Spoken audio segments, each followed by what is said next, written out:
오늘 우리가 에스라의 1장의 말씀을 가지고 함께 은혜를 나누기를 원합니다. 오늘 에스라서는요, 포로 귀환 시대의 이스라엘 민족의 역사를 기록한 책입니다. 우리가 지난 시간에 남유다의 왕 히스기야의 말씀을 우리가 살펴봤었습니다. 히스기야가 다시 성전에서의 예배를 회복하기 위해서 이웃 나라에게 그렇게 편지를 보냈었죠. 그런데 그때 북이스라엘, 편지를 받은 북이스라엘은 이미 아수르에 의해서 멸망을 당했었습니다. 그리고 오늘 그리고 시간이 지나고 남유다도 바벨론에 의해서 나라가 멸망을 하게 됩니다. 그리고 오늘 우리가 살펴보는 이 에스라의 배경은요, 길었던 포로 생활을 마치고 나서 다시 고국으로 귀환하게 되는 이야기를 기록하고 있습니다. 이스라엘 민족은 총 3번에 걸쳐서 포로 귀환을 이루고 있는데, 포로 생활에서 이제 풀려나고 고국으로 돌아간다라는 것은 정말 기쁜 일입니다. 참 감사한 일이죠. 그런데 이것은 단순히 몸만 옮겨가는 것뿐만이 아니라 정말 더 중요한 일도 함께 감당해야 하는 일이었습니다. 포로에서 귀환한 사람들에게 무엇이 남아 있었냐면요, 이전 생활에 대한 습관이 그들의 몸에 남아 있었습니다. 그러니까 바벨론에서 포로로 70년을 생활했거든요. 바벨론화되는 사고방식과 또 생활 방식이 그들의 몸에 남아 있었던 것입니다. 그래서 에스라서는요, 바벨론 생활을 버리고 하나님 중심의 삶, 다시 성전에서의 그 예배를 회복하고 돌아와야 한다라는 걸 기록한 것이 바로 에스라 성경입니다. 특별히 우리가 읽은 이 1장의 말씀을 보면요, 돌아오는 그 시점에 어떤 일이 벌어졌고 또 어떻게 돌아오게 되었는가를 담담하게 기록하고 있습니다. 하나님의 일하심이 세세하게 또는 선명하게 드러나 있는 것을 우리가 살펴보려고 합니다. 그런데 그 하나님이 누구시냐? 이스라엘의 하나님뿐만이 아니라 바로 이분이 우리의 하나님도 되신다는 사실을 우리가 발견하기를 원합니다. 이스라엘의 포로 귀환이라고 하는 것은 단순히 이스라엘 사람들만의 이야기가 아니라는 거예요. 이것은 우리 모두의 사건이라는 사실을 기억해야 됩니다. 그 사실을 우리가 알려면요, 우리가 먼저 무엇을 깨달아야 하냐면 내가 포로된 자라는 사실을 기억해야 됩니다. 여러분, 우리도 세상에서 하나님이 아닌 것들로 붙잡혀 살고 있지는 않습니까? 그 사실을 우리가 깨닫지 못한다면요, 이스라엘의 포로 귀환의 사건, 이 사건은요 내 일이 아니게 돼요. 에스라서는요 나와 상관없는 책이 되어버립니다. 우리가 하나님이 아닌 것에 붙잡혀 있다는 사실을 깨달았을 때, 그때 우리는 하나님께 은혜를 구할 수 있는 것이고, 그렇게 그 은혜로 나를 구원해 주신 하나님께 우리는 감사할 수 있는 것입니다. 그래서 에스라를 읽는 우리의 자세가 어떠해야 하냐면, 내가 하나님이 아닌 것들에 매어 살고 있지는 않은가. 나는 하나님을 믿는다고 말은 하는데 70년 동안 그렇게 바벨론의 문화에 익숙해져 버린 이스라엘의 백성처럼 살고 있지는 않는가. 그것을 우리가 점검해 봐야 한다라는 거죠. 여러분, 70년이면요 완전히 사람이 바뀌어 버립니다. 70년이면 세대가 2번 바뀌는 시간이에요. 그 정도의 시간이면 아무리 신앙이 좋고 믿음이 좋은 사람도요 그 세상 문화에 흔들릴 수 있는 것입니다. 그런데 그러한 상황 가운데에 하나님을 향한 신앙이 다시 회복할 수 있을까? 이 이스라엘 백성에게 다시 회복이 임할 수 있을까? 그 기로에 서 있는 시점이 바로 오늘 우리가 읽은 에스라서의 포로 귀환 사건입니다. 사랑하는 청년 여러분, 우리는 모두 하나님을 믿는다라고 말은 할 수 있습니다. 어쩌면 하나님을 더 잘 믿고 알기 위해서 오늘 이 자리에 찾아오신 분들이 있을지도 모르겠습니다. 그러나 여전히 내 눈앞에서 하나님보다 더 소중하고 하나님보다 더 급하게 처리해야 할 일들이 우리 삶 가운데에 있지는 않으십니까? 하나님보다 더 다른 일에 깊이 빠져가지고 하나님께로 돌아오지 못하고 있는 부분은 없습니까? 나의 몸과 내 의지, 내 시간과 내 삶 가운데에 하나님이 아닌 것에 붙잡혀서 포로된 모습으로 살아가고 있지 않은지 오늘 돌아보는 시간이 되기를 바랍니다. 에스라의 말씀은요, 하나님께서 자신의 백성을 다시 돌아오도록 회복시키시는 이야기입니다. 오늘 말씀을 통해 우리가 하나님께로 귀환하는 역사가 일어나길 간절히 소망합니다. 오늘 1장의 말씀은요, 크게 두 부분으로 나누어 볼 수 있습니다. 1절부터 4절까지는 고레스라는 인물이 포로들의 귀환을 허락하고 이제 성전을 재건하도록 칙령을 내리는 이야기고요, 5절부터 나머지 11절까지는 이스라엘 민족의 1차 포로 귀환을 기록하고 있습니다. 먼저 1절을 한번 살펴볼까요? 1절의 말씀 읽습니다. 시작. 바사왕 고레스 원년에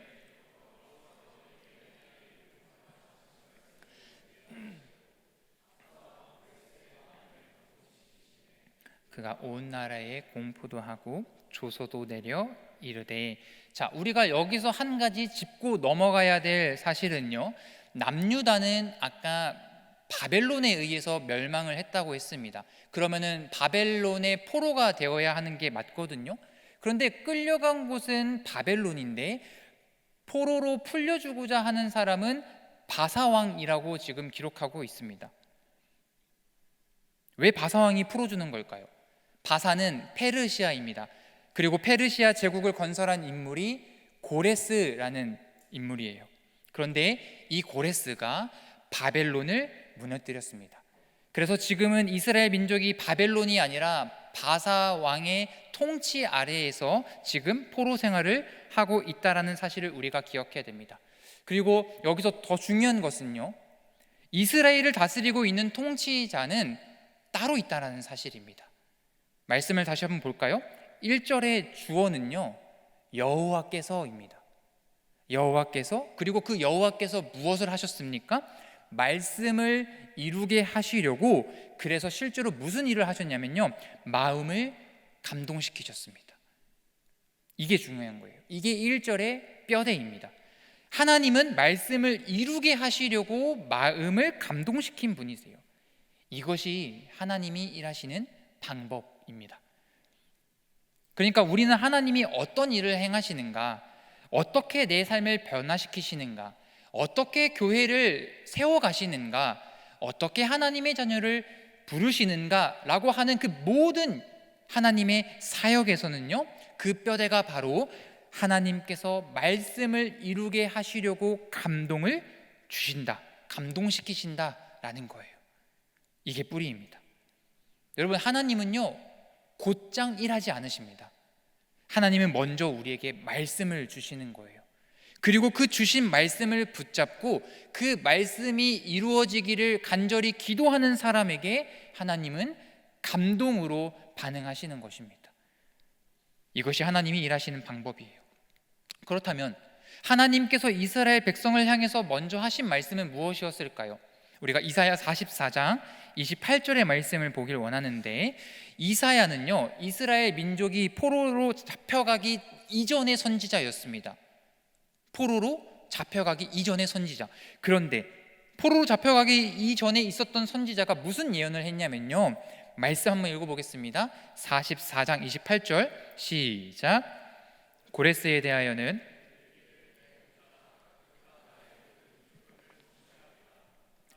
예루살렘에 대하여는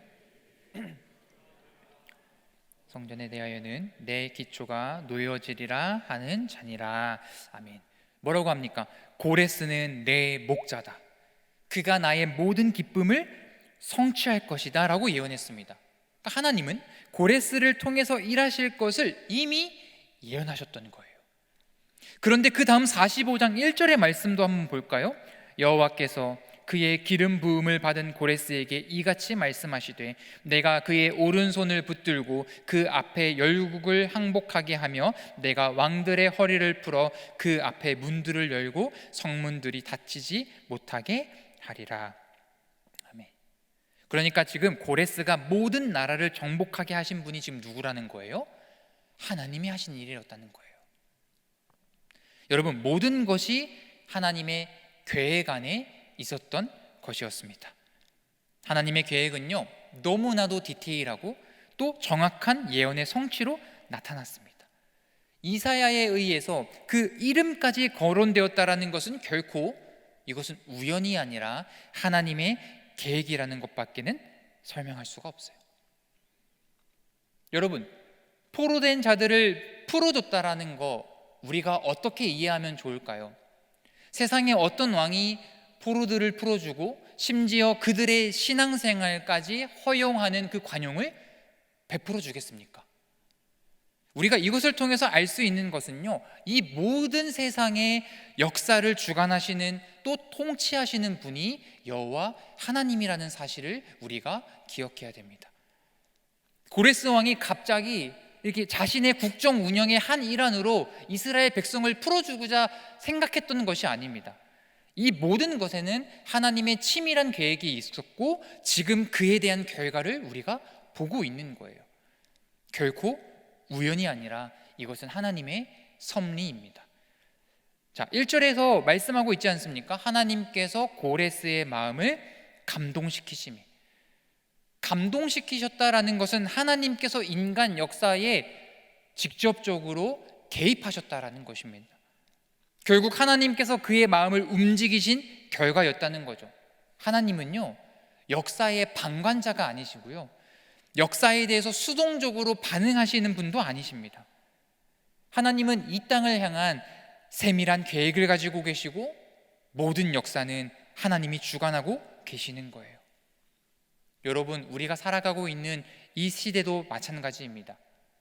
우리가 이렇게 겉으로 볼 때는요, 권력을 가진 몇몇의 사람들이 세상의 모든 것들을, 그리고 나라를 쥐락펴락하는 것 같아 보이지만 궁극적으로는 하나님의 섭리 안에 이루어지는 결과임을 믿으시길 바랍니다.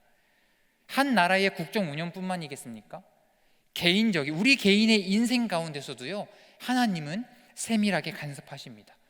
잠언 16장 9절의 말씀을 보니까 사람이 마음으로 자기의 길을 계획할지라도 그의 걸음을 인도하시는 분은 여호와 하나님이라고 하셨습니다. 우리가 만나는 그 수많은 순간 속에 여러분, 우연은 없습니다. 하나님께서 여러분을 향한 인생의 놀라운 계획을 가지고 계심을 믿으시길 바랍니다. 그러면 오늘이라고 하는 그 시간이 또 다른 의미로 받아들일 수 있는 거예요. 기대감이 생기고 설레는 마음이 생길 수 있는 겁니다. 이스라엘의 회복에 대한 하나님의 성취를 위해 고레스의 마음을 움직이셨던 것처럼 바로 그 하나님께서 저와 여러분을 향한 놀라운 계획도 성취하기 위해 오늘도 여전히 신실하게 일하고 계심을 믿습니다. 그 신실하신 하나님을 믿음으로 인생의 길을 걸어 나아가시는 저와 여러분이 되길 축복합니다. 자, 이제 고레스 왕의 구체적인 칙령이 이제 2절부터 이어지고 있습니다. 근데 놀라운 것은요, 고레스가 예루살렘 성전을 건축하기 위해서 실질적인 도움을 주고 있다는 사실이에요. 4절의 말씀을 읽어보겠습니다. 시작. 그 남아있는 백성이 은과 금과 그 밖에 모두 도와주고 예물을 기쁘게 드릴지니라 하였더라. 포로를 돌려보내는데 그냥 돌려보내는 것이 아니라 하나님의 성전을 위한 은과 금과 필요한 모든 것들을 함께 돌려주는 거예요. 왜 이런 명령을 했을까요? 물론 하나님의 손길로 인한 은혜였다라고 얘기할 수 있겠죠. 그런데 이 명령에는 어떤 의미가 담겨 있는 것일까요? 그냥 돌려보내면 어차피 내 백성들 고생할 것 같으니까 넉넉하게 채워주시는 하나님의 은혜라고 묵상하면 그만일까요? 여기에는 하나님의 깊은 뜻이 있습니다. 우리 출애굽기 12장으로 넘어가 볼 텐데, 출애굽기 12장 35절부터 36절까지의 말씀입니다. 출애굽기 12장은요, 애굽의 10가지 재앙, 마지막 10번째 재앙이 내려지고 이스라엘 민족이 이제 애굽 땅을 나오는 그 부분이 기록된 말씀입니다. 2절의 말씀을 우리 같이 읽어봅니다. 시작. 이스라엘 자손이 모세의 말대로 하여 애굽 사람에게 은금 패물과 의복을 구하매 여호와께서 애굽 사람들에게 이스라엘 백성에게 은혜를 입히게 하사 그들이 구하는 대로 주게 하심으로 아들이 애굽 사람의 물품을 취하였더라. 아멘. 여러분, 바로 이 포로 귀환의 역사가 제2의 출애굽이라는 사실을 가르치고 있는 겁니다. 하나님은 지금 출애굽 당시에 있었던 사건들을 이스라엘 백성에게 떠올리게 하시는 거예요. 이스라엘 백성이 출애굽할 때 그냥 나온 것이 아니었습니다. 애굽 사람들로 하여금 은금 패물과 의복을 취해서 나왔단 말이죠. 바로 이 두 절의 말씀이 지금 재현되고 있는 것이 에스라에 나오는 고레스의 칙령입니다. 하나님은 고레스를 통해서 이스라엘 백성이 몸만 나가게 하는 것이 아니라 은금 패물과 모든 물건을 챙겨주심으로써 바로 지금 이 귀환이 제2의 출애굽이라는 사실을 이스라엘 백성들에게 상기시켜 주시는 거예요. 이런 하나님의 은혜가 있었던 겁니다. 사랑하는 청년 여러분, 은혜는요 반복됩니다. 우리는 한 번 은혜를 받으면 그 은혜가 전부라고 생각할 때가 많아요. 그래서 때로는 다른 은혜를 찾지 못할 때가 있습니다. 나 그때 그런 은혜 받았지, 나 그런 기억이 있었지, 근데 지금은 아닌 것 같아. 나 아직 그런 준비가 안 됐어. 지금은 내가 준비되지 않았고 나는 받을 자격이 없어 라고 생각해 버리는 거죠. 여러분, 그런데 아니에요. 하나님은요 한 번 출애굽 시키시고 그 뒤로는 그래 이제 너희 마음대로 가서 살아라 라고 하신 적이 없으십니다. 또 출애굽 시키시고 다시 한 번 회복시키시고 귀환시키시고 또 범죄했으나 다시 품어주시는 그 하나님의 사랑이 우리에게 여전히 있는 거예요. 저와 여러분이 하나님께 은혜 받았던 그 출애굽의 시기를 다시 회복하기를 소망합니다. 자, 이렇게 고레스의 입을 통해서 내려진 포로 귀환 칙령이 선포되었습니다. 그러면 이제 서둘러서 짐을 챙기고 그토록 그리워했던 고향 예루살렘으로 돌아가는 일만 남았어요. 그런데 실제적으로 이 칙령에 반응한 사람들은요 그리 많지 않았습니다. 나중에 에스라 2장의 말씀을 읽어보시면 포로에서 돌아온 1차 포로에서 돌아온 숫자는 약 5만 명 내외로 추정합니다. 이것은 결코 많지 않은 숫자입니다. 왜냐하면 포로로 잡혀간 숫자가 약 200만 명에서 300만 명 정도로 추산하기 때문이에요. 이 계산이 맞다면 정말 소수의 사람만이 예루살렘으로 돌아갔다라고 할 수 있습니다. 다시 말하면 많은 이스라엘 백성이 고국으로의 귀환을 거부했거나 또는 결정하지 못해서 망설였다라는 것을 우리에게 알려주는 거예요. 여러분, 이스라엘 백성의 이 모습이 이해가 되십니까? 그토록 돌아가고 싶은 고향이었고 포로 생활에서 벗어나고 싶었지만 70년 동안의 이 포로 생활이 이들의 가치관과 신앙과 이들의 정체성을 완전히 뒤바꿔 버린 거예요. 포로 생활을 보내면서 그들의 문화에 적응해 버렸고 그들의 삶에 안주하면서 만족감을 갖기 시작했습니다. 어쩌면 언제 끝날지 알 수 없는 이 포로 생활을 계속해서 기다리는 것보다 하루빨리 내가 지금 머물고 있는 그 이방 땅의 문화에 빠르게 적응하는 것이 오히려 더 지혜롭고 현명한 일이라고 생각했을지도 모릅니다. 뿐만 아니라 그들이 다시 돌아가야 할 그 고향 땅 예루살렘은요 황폐해져도 완전히 황폐해져 버린 땅이 되어버렸습니다. 다시 돌아간다 하더라도 모든 것을 다시 시작해야 되는 그런 무모한 도전이었다라고 할 수 있는 거죠. 예루살렘으로 다시 돌아간다라는 것은 많은 희생을 감수해야 하는 일이 되어버린 것입니다. 여러분이라면 지금까지 내가 쌓아놓은 것들을 포기하고 새롭게 시작할 수 있는 체력과 그 의지를 다시 끌어올릴 수 있으시겠습니까? 이러한 모습이 우리의 구원과도 너무나 많이 닮아 있다라고 생각했습니다. 모든 사람에게는 예수 그리스도라고 하는 그 구원의 길이 열려 있습니다. 그러나 그 구원의 은혜를 입는 사람은 소수입니다. 하나님께서 분명히 모든 사람이 구원받기를 원하시죠. 그래서 예수 그리스도를 이 땅에 보내주셔서 그분이 우리의 죄를 대속해 주신 분이다. 그래서 그리스도라는 그 사실을 우리가 믿고 고백을 하면 된다라고 하셨는데 그런데 그 복된 소식을 멀리하고 구원에 이르지 못하는 사람들이 사실 우리 주변에 너무 많이 있는 게 현실입니다. 왜 그럴까요? 왜 사람들은 이 소식을 참된 복으로 받아들이지 못하는 걸까요? 그것은 어쩌면 포로지에서의 안정된 생활을 내려놓지 못하고 현실에 안주하며 사는 그 이스라엘 백성과 같은 이유가 아닐까요? 예수를 믿어서 하나님의 자녀로 사는 것은 자기 십자가를 지고 때로는 주를 쫓아가야 하는 그 삶인데, 당장 내가 지금 현실에서 주는 평안과 유익이 너무나 달콤하기 때문이 아닐까요? 포기하지 못하는 거예요. 예수를 따르는 그 삶이 그 무엇과도 바꿀 수 없는 영원한 생명과 소망임을 그들은 모르기 때문이죠. 그런데 오늘 본문은요, 현실에 안주하지 않고 반응한 사람들이 나옵니다. 5절의 말씀 한번 읽어볼까요? 5절입니다. 시작. 이에 유다와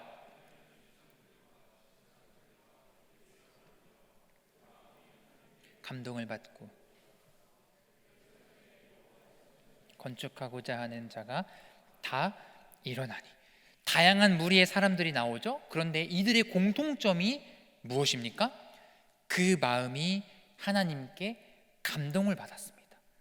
감동하다라는 것은 깨우다라는 것입니다. 그러니까 하나님께서 고레스의 마음을 움직이셨던 것처럼 이번에도 이스라엘 백성을 깨우신 거예요. 다시 말하면 이스라엘 백성이 고레스 칙령에 따라 귀한 명령에 참여할 수 있었던 것은 그들이 성령으로, 하나님의 영으로 충만했기 때문이라는 것입니다. 하나님의 영으로 충만한 사람만이 희생을 무릅쓰면서까지 하나님의 뜻에 순종할 수 있는 거예요. 여러분, 이것만 보더라도 왜 우리가 성령 충만해야 되는지, 왜 우리가 성령의 이끌림을 받아야 하는지를 알 수 있습니다. 성령에 충만해야 우리가 말씀에 즉각적으로 반응할 수 있기 때문이에요. 성령에 충만해야 이런저런 상황을 살피지 않고 그 말씀에 행동할 수 있기 때문입니다. 우리의 의지대로만 하려고 한다면요, 우리는 순종할 수 없어요. 순종은 성령이 인도하실 때만 우리가 진심으로 할 수 있는 것입니다. 그래서 5절 하반절에 보십시오. 5절 하반절에 예루살렘의 여호와의 성전을 건축하고자 하는 자가 다 뭐 했다고요? 일어났어요. 다 일어났습니다. 일어났다라고 하는 단어는 쿰입니다.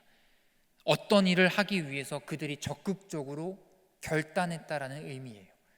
다른 사람들은 다 자기 먹고 살 궁리만 하고 있을 때 그들은, 하나님의 감동된 자들은 적극적으로 나섰다라는 것입니다. 여러분, 예수를 믿는 그리스도인들은요, 말과 입술로만 증언하는 삶을 살지 않습니다. 우리는요, 삶으로 우리의 신앙을 행동하고 증명해야 되는 사람이 되어야 될 줄을 믿습니다. 그런데 그렇게 할 수 있는 원동력이 무엇이냐? 내 어떤 의지와 내 결단뿐만이 아니라 내 안에 임하시는 성령의 충만함을 입었을 때 그것이 가능하다라는 거예요. 성령의 인도함을 받아서 말씀에 구체적이고 적극적으로 순종할 수 있는 저와 여러분이 되기를 축복합니다.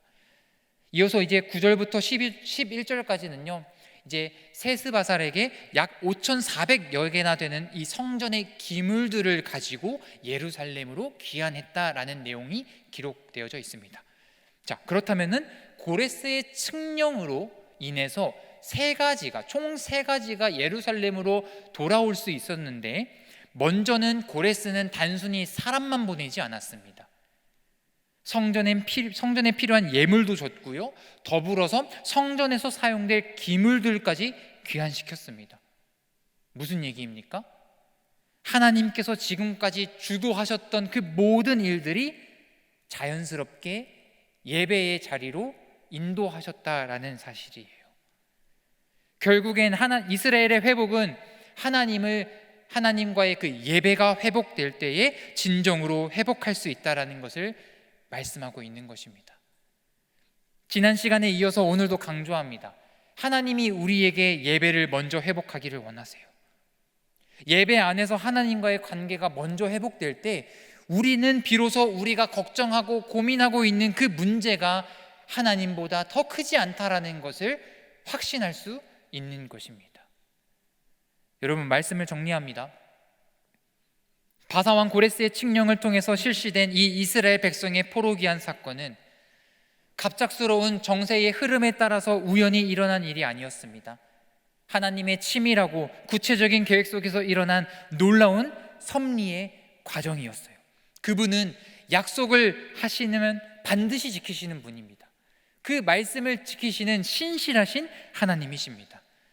하나님에게 우연이란 없습니다. 모든 것이 하나님의 계획과 통치 아래에 있어요. 그 하나님께서 우리를 향한 계획도 가지고 계십니다. 그 이 계획을 이루기 위해서 하나님은 고레스의 마음을 감동시키셨고 이스라엘 백성의 마음을 감동시키셨습니다. 하나님은 어떤 방법으로든 역사하시는 분이세요. 자신의 뜻을 이루려 가시는 분이십니다.